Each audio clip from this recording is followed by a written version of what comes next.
Como ya sabrán, esta materia siempre les complica la vida un poquito más. Así que vamos a complicar la cosa un poquito más y vamos a tratar de hacer una máquina por ahí con otra prestación diferente.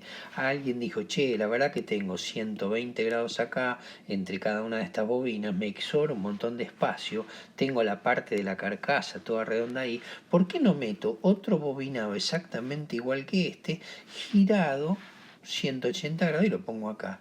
Y entonces me quedaría un bobinado exactamente igual, con las dos patitas, y el positivo es el del lado de afuera, así que el positivo sería el del lado de afuera. También sería importante agarrar cualquier otra fase, por ejemplo esta, y hacer exactamente lo mismo, girar esto y llevármelo hasta acá y poner otra vez un chirimbolito ahí y ahora el del lado de afuera fíjense que era el negativo, así que este sería el negativo. Y bueno, y este lo mismo, pasarlo para allá adelante, hacer exactamente lo mismo y ver qué pasa. Vamos a ver ahora cómo se comporta magnéticamente y para ello vamos a hacer el análisis despacito para poder entender y seguir todo este cablerío infame. Y vamos a sacar la foto exactamente en el mismo lugar que antes, es decir, vamos a empezar con una foto ahí a 90 grados para ver qué pasa y vamos a empezar por la fase R. La fase R está en su máximo posible, así que por aquí tenemos el máximo de tensión que ingresa por este conductor, así que voy a ver la cola de la flecha, va hasta el fondo, pega la vueltita, la corriente hace este recorrido con la regla de la mano derecha, sale por aquí y veo la punta de la flecha, así que la corriente saliente viene por este cable y llega a la bobina que está enfrente, que es de la misma fase R.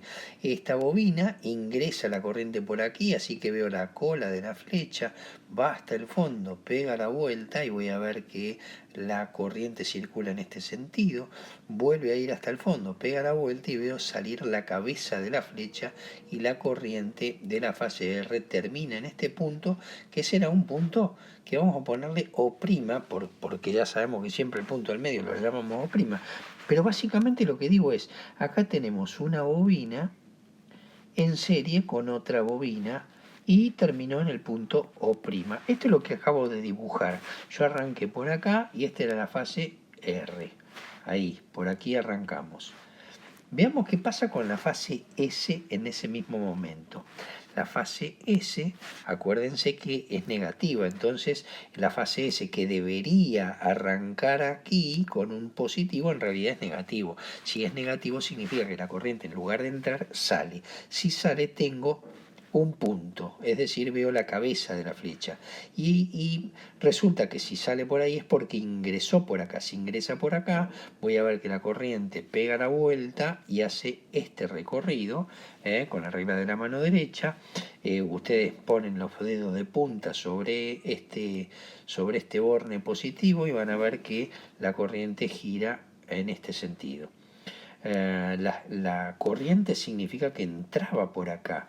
Y esta corriente ¿de dónde venía? Venía de la bobina que estaba enfrente. Está conectada de tal manera que están conectadas las entradas y las salidas en series. Así que básicamente hemos puesto en la fase S una bobina que va a su compañera de enfrente y la corriente sale por aquí. Así que si sale por aquí es porque entró por aquí. Si entró por aquí y ya uso la regla de la mano derecha y qué sé yo, hago la del tirabulsones extraño, la corriente va con este sentido y significa que la corriente va desde el centro O' para allá. Bueno, en definitiva hemos puesto otra parte de la bobina conectada a este punto O'. En la fase R nosotros dijimos que la corriente entraba así. En la fase S estamos diciendo que la corriente sale para acá. Sale, fíjense que va desde el O' hacia afuera y la otra va hacia el O'. En la fase T,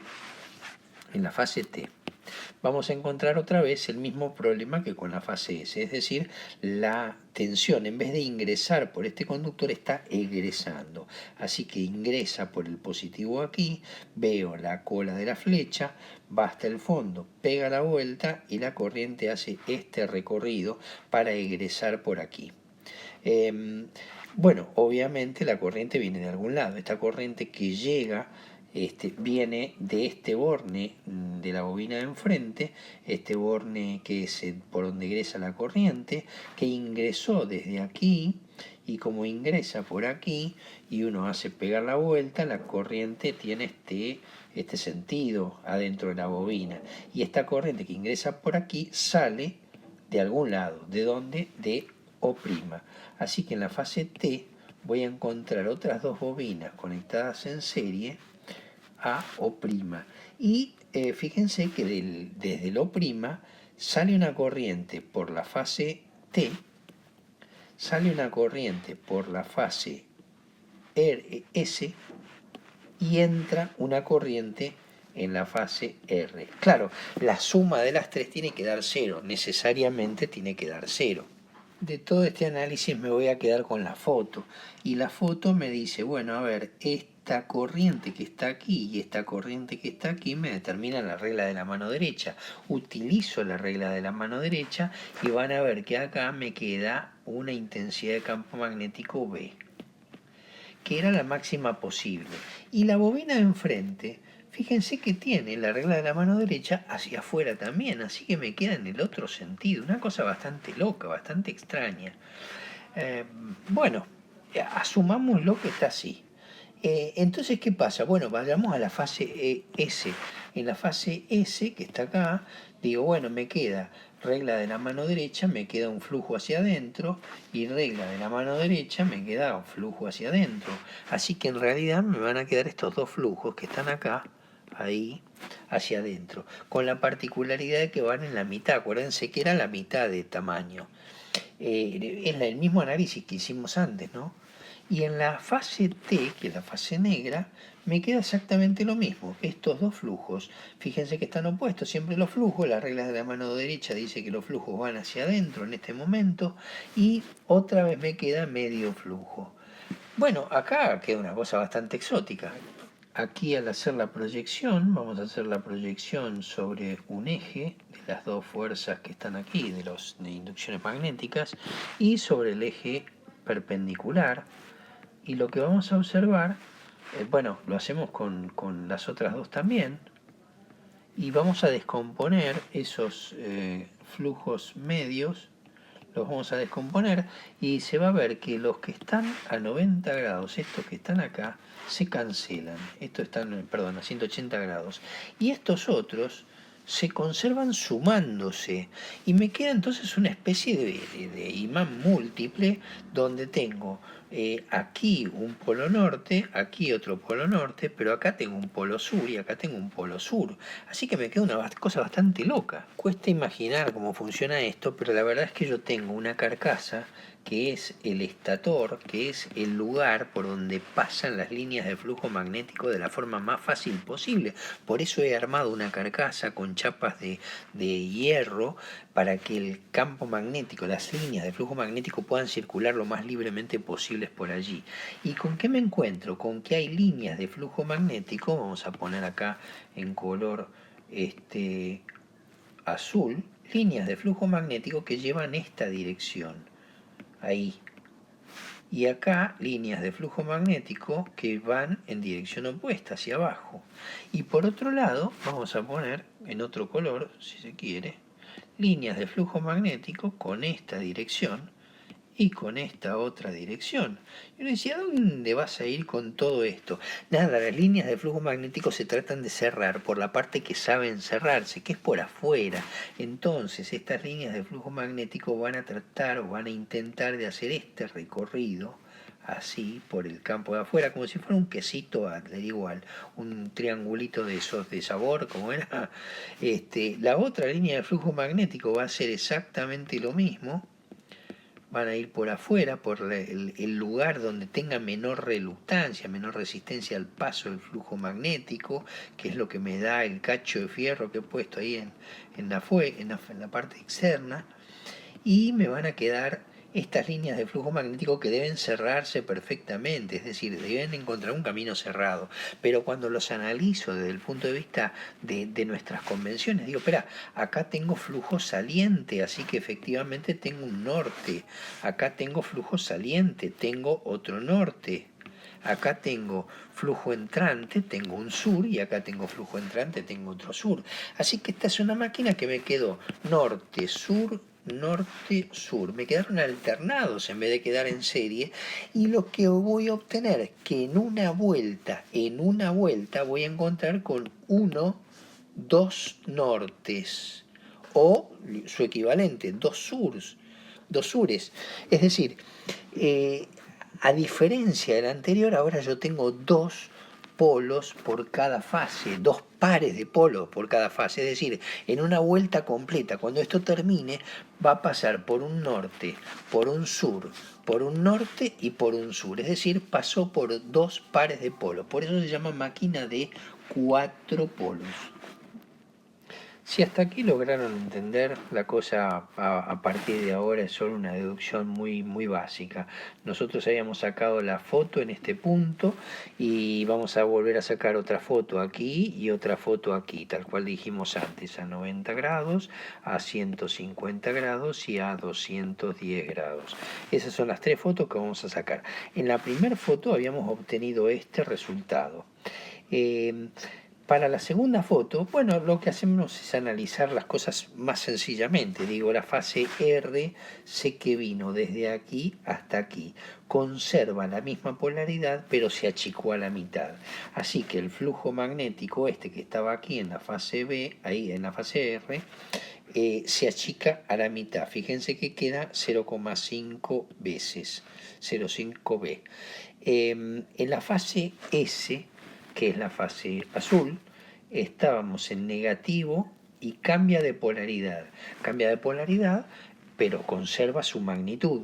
Así que en la fase S, que yo tenía este valor, ahora voy a tener el mismo valor pero invertido. El mismo valor pero invertido. Y lo mismo va a pasar con su opuesto. En la fase T, nosotros estábamos en este punto que era negativo y llegamos al máximo posible.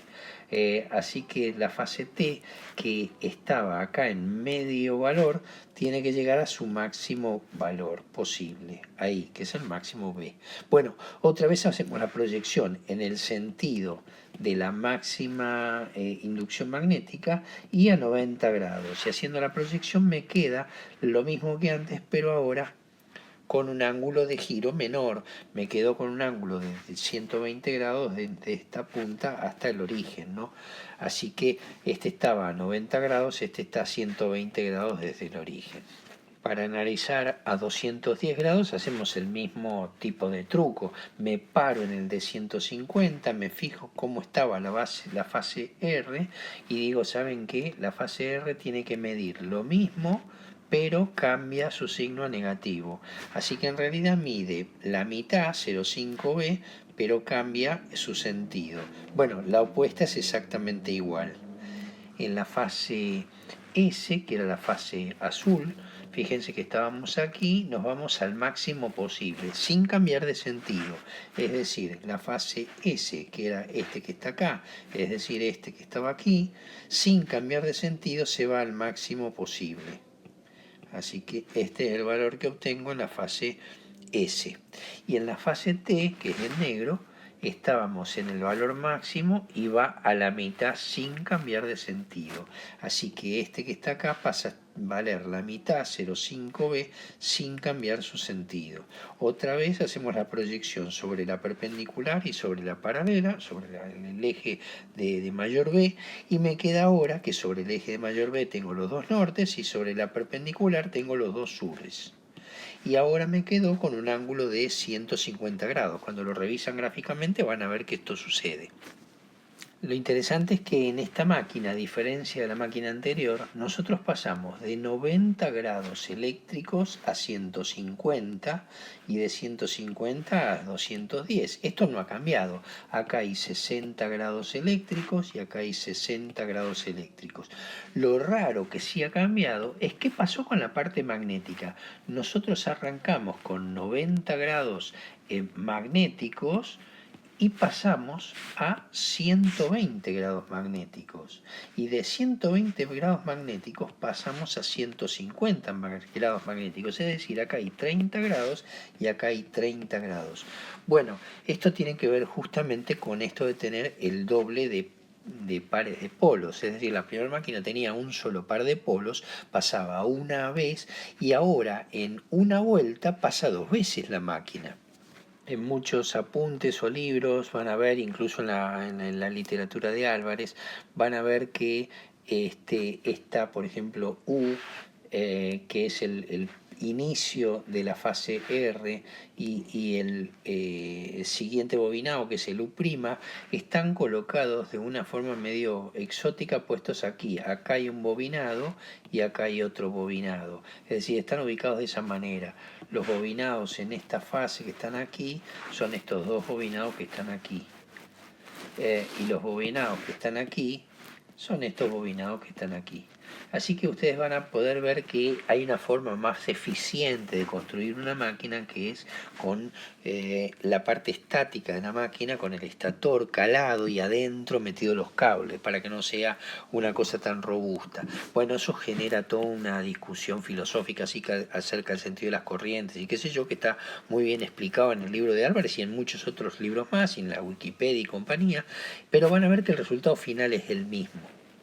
En una máquina que tiene un solo par de polos, cuando nosotros hacíamos esta sucesión de fotos, íbamos viendo cómo iba girando ese polo, acompañando a la cantidad de grados eléctricos que se movía la corriente, y veíamos que 120 grados eléctricos se correspondían con 120 grados magnéticos. En cambio, la máquina que tiene cuatro polos, cada vez que eléctricamente una onda barra, en realidad se mueve la mitad. Quiero decir, si esta onda pasa por un máximo 50 veces por segundo, en realidad el campo magnético gira a una velocidad como más baja, es decir, la mitad. Necesita dos ondas para pasar una sola vez, es decir, 120 grados eléctricos se corresponden con 60 grados magnéticos. A esto significa que la máquina de cuatro polos va a tener una velocidad diferente de campo magnético rotante que la velocidad que la máquina de dos pares de polos. En definitiva, nosotros en los dos casos, en las dos máquinas, hemos sacado fotos de 90 a 210 grados. Y en un caso fueron 120 grados eléctricos correspondiéndose con 120 grados magnéticos, y en el otro caso, en la máquina de dos pares de polos, con 60 grados magnéticos. Así que aparece una fórmula general que es la velocidad de sincronismo, así se la conoce como velocidad de sincronismo o velocidad sincrónica. Y esta velocidad sincrónica es la velocidad a la que gira el campo magnético rotante. Este campo magnético, que antes era de 120 grados eléctricos y ahora de 60, es decir, antes era 1 grado eléctrico por cada 1 magnético y ahora es 1 grado magnético por cada 2 eléctricos. Bien, ¿cómo sabemos la velocidad a la que está funcionando? Bueno, la verdad es que no es difícil. Esto gira a una velocidad que depende de la frecuencia. La frecuencia eléctrica, que para nosotros son 50 Hz, estos 50 Hz son 50 ciclos por segundo. 50 ciclos sobre segundo. Pero cada segundo tiene 60, cada 60 segundos tengo un minuto, así que estos son 60 segundos por cada minuto. Y si lo divido por P, donde P es la cantidad de pares de polos. Siempre hablamos de pares de polos, porque fíjense que si yo tengo un norte, no puedo tener un norte solo, tengo un norte y tengo un sur en algún lado. Cada vez que tengo línea de flujo magnético, tengo un norte y tengo un sur. Siempre tengo pares de polos, así que se habla de pares de polos. Bueno, si yo multiplico los 50 Hz por estos 60 segundos por cada minuto, me da 3000, ¿qué? 3000, espérate, el segundo se va con el segundo y me queda ciclo por cada minuto. Esto es lo mismo que las revoluciones por minuto. ciclo por cada minuto, las RPM. Así que esta máquina trabaja a 3000 RPM dividido P, la cantidad de pares de polos. ¿Cómo? Claro, si yo construyo una máquina que tenga, por ejemplo, P igual a 1, un par de polos, el campo magnético rotante va a 3000 RPM. Pero si la máquina, como la segunda que vimos, tiene dos pares de polos, esta es la máquina de 4 polos, ¿no? La que vimos última, esta en realidad va a ir a 3000 dividido 2, 1500 RPM. Y así, si hiciera una máquina de 3 pares de polos, ¿las hay? Sí, claro que las hay. Y bueno, la verdad que serían 3000 dividido 3, es decir, 1000 RPM. Y si te hiciera una de P igual a 4 pares de polo, tendría que ser 3000 dividido 4, 750 RPM y así sucesivamente. Así que puedo tener una muy buena cantidad de velocidades a partir de prácticamente la trifásica convencional, cambiando por supuesto la complejidad de la máquina y teniendo una cantidad de bobinados adicionales que forman los pares de polos de cada una de las fases.